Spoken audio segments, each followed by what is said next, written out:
Welcome to my YouTube channel Adunova by Bisal. Myself Bisal Islam, and today I am here to teach you a subject that is programming fundamentals. So first of all, let me tell you the objective of creating this channel. So the basic objective of creating this channel is to provide a complete guidance for the students to learn object-oriented programming technique for developing professional software using C++ language. The idea in my mind is to focus on practical aspect of programming, and to fulfill this purpose I have included hundreds of practical examples for the students. And these lectures will provide you a complete guidance from beginning to an advanced level. And remember one thing, this language that is C++, it is very simple and it is very easy to understand.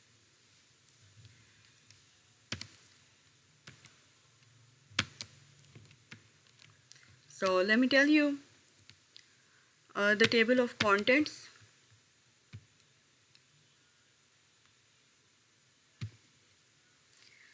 तो यहाँ पे table of contents हमारे पास मौजूद है, एक list हमारे पास मौजूद है इस सीरीज़ में, जो आपको प्रोग्रामिंग फंडामेंटल्स की सीरीज़ मेरे चैनल पे देखने को मिलेगी। यहाँ पे हम इंट्रोडक्शन टू प्रोग्रामिंग से लेके इंट्रोडक्शन टू C++ से लेके ईच एंड एवरीथिंग के इसमें लूपिंग स्ट्रक्चर्स क्या होते हैं, फंक्शंस क्या होते हैं, पॉइंटर्स क्या होते हैं, स्ट्रिंग हैंडलिंग क्या है, इनहेरिटेंस क्या है, प्रोग्रामिंग फंडामेंटल से लेके ऑब्जेक्ट ओरिएंटेड प्रोग्रामिंग तक सारे जितने भी इसमें कॉन्सेप्ट्स आते हैं, जितने भी टॉपिक्स आते हैं, उन सब को हम लोग विद प्रैक्टिकल एग्जांपल्स कवर करेंगे। Now let's move to the first lecture, that is introduction to programming. अच्छा, यहाँ पे मैंने एक लिस्ट बनाई है लर्निंग ऑब्जेक्टिव्स की। ये जो हमारा लेक्चर है इसमें हम लोग प्रॉब्लम सॉल्विंग के बारे में पढ़ेंगे, हम लोग प्रोग्राम्स के बारे में पढ़ेंगे, एल्गोरिथम एंड सूडो कोड क्या होता है हम इसके बारे में पढ़ेंगे, और एडवांटेजेस ऑफ एल्गोरिथम्स के बारे में पढ़ेंगे। अब आप सबके माइंड में एक क्वेश्चन आ रहा होगा कि हम प्रोग्रामिंग फंडामेंटल्स पढ़ने आए हैं तो हमें तो स्टार्टिंग में ही कोड नज़र आना चाहिए, C++ का सिंटैक्स नज़र आना चाहिए, कुछ एग्जांपल्स नज़र आने चाहिए। तो यहाँ पे मैं आपको बताना चाहूँगी कि जब भी हम कोई सब्जेक्ट पढ़ रहे होते हैं, वो प्रोग्रामिंग का सब्जेक्ट है, वो किसी भी लैंग्वेज के बारे में है, सॉफ्टवेयर इंजीनियरिंग के बारे में प्रोजेक्ट है, किसी भी ICT की बुक है, या कोई भी हमारा सब्जेक्ट है, तो सबसे पहले हमें उसकी एक बेसिक नाउ हाउ के बारे में पता होना चाहिए कि ये सब्जेक्ट हम लोग क्यों कर रहे हैं, इसका क्या बेनिफिट हो सकता है, इसको स्टार्ट क्यों किया गया था, या फिर इस सब्जेक्ट का स्टार्ट कहाँ से लेना चाहिए। तो ये कुछ इस तरह के टॉपिक्स हैं, कुछ इस तरह के कॉन्सेप्ट है जिसको हमेशा ही मोस्टली जो स्टूडेंट्स हैं वो स्किप कर देते हैं, जबकि ये चीज़ें बहुत हेल्पफुल होती हैं। अगर हम इनको स्टडी कर लेते हैं तो हमारे लिए प्रोग्रामिंग को पढ़ना बहुत ज़्यादा इजी हो जाता है। तो इसमें जो सबसे पहला हमारे पास कॉन्सेप्ट आता है वो प्रॉब्लम सॉल्विंग का आता है, जिसमें हम ये देखते हैं कि एक प्रॉब्लम क्या होती है, प्रॉब्लम सॉल्विंग क्या होती है, और प्रॉब्लम सॉल्विंग टेक्निक्स क्या होती हैं, और इन सब का जो यूज़ है या फिर इसका क्या लिंक है, ये प्रोग्रामिंग के साथ इसका क्या लिंक है, ये सारी चीज़ें हम लोग इस लेक्चर में देखने वाले हैं। सबसे पहले हम लोग देख लेते हैं कि प्रॉब्लम क्या है। A problem is a solution और a matter that requires proper attention to be solved. तो प्रॉब्लम क्या है, एक सिचुएशन हो सकती है, एक मैटर हो सकता है, एक कंडीशन हो सकती है, जिसको सॉल्व करने के लिए एक प्रॉपर अटेंशन की ज़रूरत पड़ती है।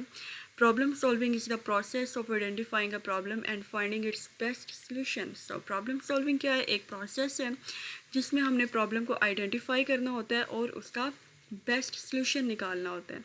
अब जो प्रॉब्लम है, बहुत सारे बच्चों के माइंड में आ रहा होगा कि प्रॉब्लम शायद कोई इशू हो सकता है। तो प्रॉब्लम जो है वो बेसिकली एक टास्क को भी हम लोग कह सकते हैं, ठीक है। कोई टास्क है, कोई मसला है, कोई भी हम लोग काम करना चाह रहे हैं, ठीक है, तो उसको हम एक प्रॉब्लम कंसीडर कर सकते हैं, और उसको करने के लिए या फिर उस टास्क को परफॉर्म करने के लिए या फिर उस प्रॉब्लम को सॉल्व करने के लिए सबसे पहले हमें प्रॉब्लम को आइडेंटिफाई करना पड़ता है, देन ही हम उसके लिए बेस्ट सोल्यूशन को फाइंड आउट कर सकते हैं। In programming we solve problems using logic, यानी कि हम लोग लॉजिक की बेस के ऊपर हम अपनी जो प्रॉब्लम्स होती हैं उनको सॉल्व करते हैं इन प्रोग्रामिंग। इसमें कुछ स्टेप्स हमारे पास हैं, जिसमें सबसे पहले प्रॉब्लम को अंडरस्टैंड करना, उसके सॉल्यूशन को प्लान करना और फिर सॉल्यूशन को इम्प्लीमेंट कर देना। आगे जा कर के हम इसी एग्जांपल भी देखेंगे जिसमें आपको मज़ीद क्लियरली चीज़ों के बारे में पता चल जाएगा। प्रॉब्लम सॉल्विंग टेक्निक्स हमारे पास आती हैं 3 तरह की, जिसमें सबसे पहले है प्रोग्राम, देन हमारे पास है एल्गोरिथम एंड देन हमारे पास है फ्लो चार्ट। हम इसमें देख लेते हैं कि एक प्रोग्राम क्या होता है। ऑब्वियसली कमिंग लेक्चर्स में हम लोग ये भी देखेंगे कि एक प्रोग्राम को लिखा कैसे जाता है, उसका सिंटैक्स क्या होता है, उसका तरीक़ाकार क्या होता है। तो मैंने जैसे स्टार्टिंग में एक बात की, कोई भी प्रैक्टिकल वर्क स्टार्ट करने से पहले या कोई भी सब्जेक्ट स्टार्ट करने से पहले, ख़ुसूसन प्रैक्टिकल, हमें थ्योरेटिकल जो चीज़ें होती हैं उनके बारे में पता होना चाहिए। जब तक हमें इसकी थ्योरी क्लियर नहीं है, जब तक हमें इसके कॉन्सेप्ट्स के बारे में ही पता नहीं है, तब तक हम प्रैक्टिकल्स को परफॉर्म नहीं कर पाएंगे, या हम उस अच्छे एक वे के साथ जो है ना ही उसको अंडरस्टैंड कर पाएंगे, ना ही हम जो प्रॉब्लम्स को है वो सॉल्व कर पाएंगे, ना ही हम अच्छे तरीके से कोड लिख पाएंगे। इस वजह से कुछ थ्योरी का क्लियर होना, कुछ कॉन्सेप्ट्स का क्लियर होना बहुत ज़्यादा ज़रूरी होता है। इसमें सबसे पहले हमारे पास आ जाता है प्रोग्राम, कि एक प्रोग्राम क्या होता है। A program is a set of instructions. तो बेसिकली जो प्रोग्राम है वो हमारे पास सेट ऑफ इंस्ट्रक्शंस हो सकती हैं, ठीक है। जैसा कि हमने अभी बात की थी, कोई भी टास्क है, ठीक है, उसको परफॉर्म करना है या किसी भी हमने प्रॉब्लम को सॉल्व करना है, तो उसको आइडेंटिफाई करने के बाद या उसका सॉल्यूशन फाइंड आउट करने के बाद हमें एक सेट ऑफ इंस्ट्रक्शंस भी तो देनी है ना उसको, कि ये जो इसका सॉल्यूशन है उसको एक कोड की फॉर्म में लिखना। ये बेसिकली हमारा प्रोग्राम होता है, ठीक है। और प्रोग्राम लिखने के लिए हम प्रोग्रामिंग लैंग्वेज को यूज़ करते हैं। मोस्टली हम अपने लेक्चर्स में C++ का यूज़ करेंगे, लेकिन इसके अलावा भी बहुत सारी प्रोग्रामिंग लैंग्वेजेस हैं, जिसमें C है, C# है, .NET है, जावा है, जावा स्क्रिप्ट है, पाइथन है। इस तरह की बहुत सारी जो लैंग्वेजेस हैं वो बेसिकली एक कोड लिखने के लिए या प्रोग्राम लिखने के लिए यूज़ की जाती हैं।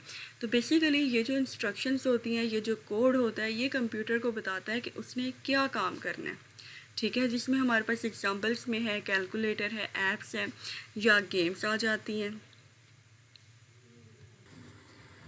यहाँ पे हमारे पास कंप्यूटर प्रोग्राम की कुछ एडवांटेजेस बताए गए हैं, जिसमें फास्ट प्रोसेसिंग है, एक्यूरेसी है, ऑटोमेशन है, it saves times and it handles complex task very easily.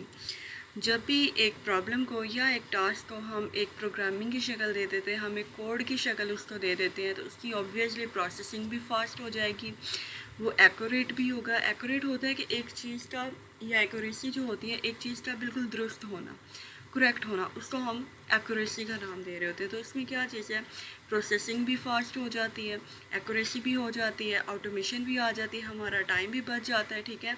और हम जो हमारे कॉम्प्लेक्स टास्क होते हैं उनको हम लोग इजीली हैंडल कर सकते हैं।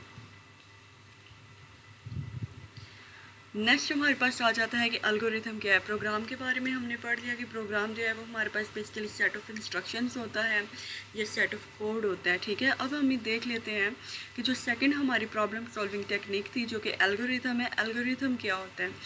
सो algorithm is basically a step by step solution to a problem. Algorithm क्या है? ये एक स्टेप बाय स्टेप सोल्यूशन है। हमने प्रॉब्लम को आइडेंटिफाई कर लिया, अब क्या करेंगे कि हमने उसके लिए एक बेस्ट सोल्यूशन को फाइंड आउट करना है, ठीक है। और जब वो सोल्यूशन हमें मिल गया है तो हम उसका एक स्टेप बाय स्टेप प्रोसीजर बनाएंगे, एक स्टेप बाय स्टेप सिनेरियो बनाएंगे कि हमने स्टार्ट कहाँ से करना है, ठीक है। फिर हमने क्या टास्क करना है नंबर 1 पे, हमने नंबर 2 पे क्या टास्क करना है, हमने 3rd नंबर पे क्या टास्क करना है, और कहाँ पे हमने इसको एंड करना है, ठीक है। एल्गोरिथम जो है ये बेसिकली एक सिंपल लैंग्वेज में लिखा जाता है before writing actual code. Actual code लिखने से पहले हम एक प्रॉब्लम का या फिर जो एक टास्क होता है हम उसका एल्गोरिथम लिख लेते हैं। तो यहाँ पे हमारे पास एग्जांपल आ चुकी है एल्गोरिथम की। जैसे हमने अभी बताया कि एल्गोरिथम क्या है, एक स्टेप बाय स्टेप प्रोसीजर है, ठीक है, जिसमें हम लोगों ने ये देखना होता है कि हमने जो इसका सोल्यूशन है वो स्टार्ट कहाँ से करना है, ठीक है। फर्स्ट नंबर पे क्या करना है, सेकंड नंबर पे क्या करना है, 3rd नंबर पे क्या करना है, और फिर हमने इसको एंड किस तरह से करना है।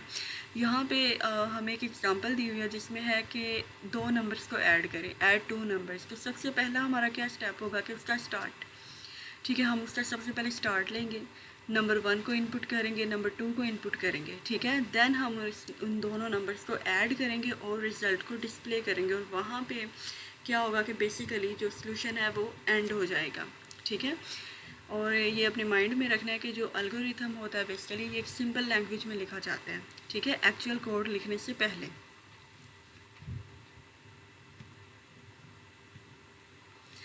ये एक सेकंड एग्जांपल हमारे पास आ गया एल्गोरिथम की। The following algorithm finds the sum product and average of 5 numbers. अब यहाँ पे क्या चीज़ है, एक एग्जांपल बताई हुई है कि एक एल्गोरिथम है हमारे पास, ठीक है, जिसमें हमने 5 नंबर्स का सम फाइंड आउट करना है, प्रोडक्ट फाइंड आउट करना है, और फिर हमने उन 5 नंबर्स की एवरेज को फाइंड आउट करना है। तो यहाँ पे आप देखिए सबसे पहले हमने क्या किया, हमने स्टार्ट किया, देन 5 नंबर्स को हमने यहाँ पे इनपुट करवा दिया, ठीक है, जिसमें ए है, बी है, सी है, डी है एंड ई है।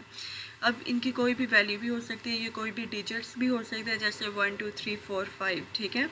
उनको हमने इनपुट करवा दिया, 5 नंबर्स के बारे में हमने लिख लिया कि इनको हमने इनपुट करवाना है, ठीक है। देन हमने इसको बताया है कि इनको कैलकुलेट करना है, ठीक है, इसका सम कैलकुलेट करना है। सम किस तरह से कैलकुलेट करना है वो हमने मेंशन कर दिया। देन हमने जो है प्रोडक्ट के बारे में बताना है, किसका प्रोडक्ट हम लोगों ने कैलकुलेट करना है, उसके बारे में हमने बता देना कि प्रोडक्ट को हमने किस तरह से कैलकुलेट करना है। देन जो उसकी एवरेज है उसके बारे में हमने एल्गोरिथम में बताना है कि यहाँ पे हम इसकी जो एवरेज है इसको कैसे फाइंड आउट करेंगे। तो यहाँ पे बेसिकली इन नंबर्स का जो सम निकलेगा उसको हम लोग टोटल नंबर ऑफ डिजिट्स के साथ डिवाइड कर देंगे, तो हमारे पास एवरेज निकल आएगी, और एंड पे हम उसको प्रिंट करवा देंगे। Before writing an actual code हमने एक सिंपल लैंग्वेज के अंदर अपना एल्गोरिथम या फिर अपना सोल्यूशन जो है वो बना के रख लिया। एंड आई होप कि आपको एल्गोरिथम और प्रोग्राम की बहुत अच्छे से अंडरस्टैंडिंग यहाँ तक हो चुकी होगी। यहाँ पे हमारे पास कुछ प्रॉपर्टीज़ है एल्गोरिथम की, जिसमें फर्स्ट वन है the given problem should be broken down into simple and meaningful steps. कि जो गिवन प्रॉब्लम है उसको सिंपल और मीनिंगफुल स्टेप्स में सबसे पहले हम लोगों ने डिवाइड कर लेना है, ठीक है, और फिर नंबर करना है उनका, नंबर सिक्वेंशली, ठीक है, जैसे हमने अभी बात की कि फर्स्ट नंबर पे क्या होगा, सेकंड पे क्या होगा, थर्ड पे क्या होगा और इसके एंड पे क्या होगा, ठीक है। और हमने इसमें जो भी अपना एल्गोरिथम लिखना है वो बहुत ही क्लियर और अनएम्बिगुअस होना चाहिए। The steps should be descriptive and written sequentially. Input and output should be well defined. जब इनपुट एंड आउटपुट हमारा वेल डिफाइंड होगा तो ही हम लोग अंडरस्टैंड करेंगे कि एल्गोरिथम में हमें क्या चीज़ें बताई जा रही हैं। तो ये कुछ प्रॉपर्टीज़ हैं जो कि प्रोग्रामिंग करते हुए या एल्गोरिथम लिखते हुए हमारे माइंड में होनी चाहिए। नेक्स्ट हमारे पास आ जाता है एडवांटेजेस ऑफ एल्गोरिथम। अब जब एल्गोरिथम हम लोगों ने लिख लेना है, जब हमने एक बड़ी प्रॉब्लम को छोटे छोटे टास्क में हम लोगों ने डिवाइड कर देना है, ये सब टास्क में हम लोगों ने डिवाइड कर देना है, तो उसको हम लोग इजीली अंडरस्टैंड भी कर सकेंगे, ठीक है। एक प्रोग्राम को प्लान करने के लिए भी वो हमारे लिए हेल्पफुल होगा, एरर्स को भी रिड्यूस करेगा, लैंग्वेज इंडिपेंडेंट होगा कि हम इसमें सिंपल कोई भी जो लैंग्वेज हो कि अंडरस्टैंडेबल हो हम उसका यूज़ कर सकते हैं, ठीक है। डेवलपमेंट टाइम को सेव करेगा। इसके बाद हमारे पास आ जाता है सूडो कोड। कि सूडो कोड क्या होता है? This is an informal way of writing programs. अब बेसिकली हमारे प्रोग्राम से हट के, हमारे एल्गोरिथम से हट के एक चीज़ हमारे पास आती है जो कि है सूडो कोड। ये क्या है? Informal way of writing programmes that uses simple English, ठीक है। इसमें क्या चीज़ है? जो सिंपल इंग्लिश लैंग्वेज है उसका यूज़ करके हम अपना जो टास्क है या फिर जो भी प्रोसीजर या जो भी काम हम लोग करने जा रहे हैं उसको हम सिंपल इंग्लिश लैंग्वेज का यूज़ करते हुए हम उसको लिखते जाएंगे। इसमें कोई भी जो है वो स्ट्रिक्ट सिंटैक्स को फॉलो नहीं किया जा सकता और ये बहुत इजीली जो है कन्वर्टेबल होता है इनटू कोड। सूडो कोड की एग्जांपल हमारे पास आ गई है, ठीक है। अब एल्गोरिथम में हमने क्या चीज़ की थी, यहाँ पे एक चीज़ आपके माइंड में कन्फ्यूजन को क्रिएट कर रही होगी कि सिंपल लैंग्वेज में तो हम लोग एल्गोरिथम को भी लिखते हैं, ठीक है। तो देन सूडो कोड की हमें क्या ज़रूरत पड़ रही है? तो अब एल्गोरिथम में क्या है कि उसमें एक डिटेल्ड सोल्यूशन होता है, ठीक है। सारी चीज़ों के बारे में बताया जा रहा होता है कि इनपुट क्या करना है आपने, ठीक है, अब आपने क्या करना है, ईच एंड एवरीथिंग यहाँ पे आपको बताई जा रही होती है, ठीक है। देन जो सूडो कोड आता है वो बेसिकली सिंपल इंग्लिश लैंग्वेज में लिखा जाता है जिसमें कोई सिंटैक्स तो खास नहीं है, ठीक है, लेकिन उसमें हम लोगों ने चीज़ों को मेंशन कर देना है, ठीक है, मोर सिंपल वे से, ठीक है जी। हम लोगों ने चीज़ों को उसमें मेंशन कर देना है कि हमने क्या क्या इसमें टास्क को परफॉर्म करना है, जिसमें सबसे पहले हमारे पास स्टार्ट आ जाता है, इनपुट 2 नंबर्स आ जाते हैं, ठीक है, उनका सम और एंड पे सम को प्रिंट करवा देना है, ठीक है, इसमें हमने बहुत ज़्यादा डिटेल नहीं लिखी कि पहले जो है देन राइट सम और कैलकुलेट सम, ये चीज़ें हम लोगों ने नहीं लिखी। हमने सिंपली लिख दिया कि इसमें हम ये काम करना चाह रहे हैं। क्लियर हो गया। देन हमारे पास आ जाता है इन दोनों का कंपैरिजन कि अल्गोरिथम क्या है और सूडो कोड, इनका क्या कंपैरिजन है। सो अल्गोरिथम क्या है, basically step by step logic के ऊपर काम करता है, सिंपल नंबर स्टेप्स होते हैं, जबकि सूडो कोड जो है वो कोड की तरह दिखने में वो बिल्कुल एक कोड की जैसा लगता है, लेकिन कि वो कोड होता नहीं है। लेकिन इसमें एक स्ट्रक्चर्ड फॉर्मेट को यूज़ किया जाता है, जो कि दिखने में तो कोड लगेगा लेकिन बेसिकली वो कोड होगा नहीं। क्लियर हो गया यहाँ तक। देन हमारे पास आ गए समरी, जो सारी चीज़ें हम लोगों ने अभी पढ़ी, जिसमें प्रॉब्लम सॉल्विंग था, प्रोग्राम था, एल्गोरिथम था, सूडो कोड था। प्रॉब्लम सॉल्विंग बेसिकली क्या है, इट इज़ अ की इन प्रोग्रामिंग, ठीक है, एक कोर कॉन्सेप्ट है। जब हमें प्रॉब्लम सॉल्विंग के बारे में पता चल जाता है, प्रॉब्लम के बारे में पता चल जाता है, टास्क के बारे में पता चल जाता है, ठीक है, प्रॉब्लम सॉल्विंग के बारे में पता चल जाता है, तो हम इजीली जो नेक्स्ट अपनी प्रोग्रामिंग होती है या जो अपने प्रोग्राम्स होते हैं हम उनको परफॉर्म कर सकते हैं। तो यहाँ पे फिर हम लोगों ने प्रोग्राम के बारे में पढ़ा। Basically this is the set of instruction जिसके अंदर एक कोड लिखा जाता है कंप्लीट। देन हमने एल्गोरिथम के बारे में पढ़ा जो कि एक स्टेप बाय स्टेप सोल्यूशन है। फिर हमने सूडो कोड के बारे में पढ़ा जो कि सिंपल प्रोग्राम डिज़ाइन है।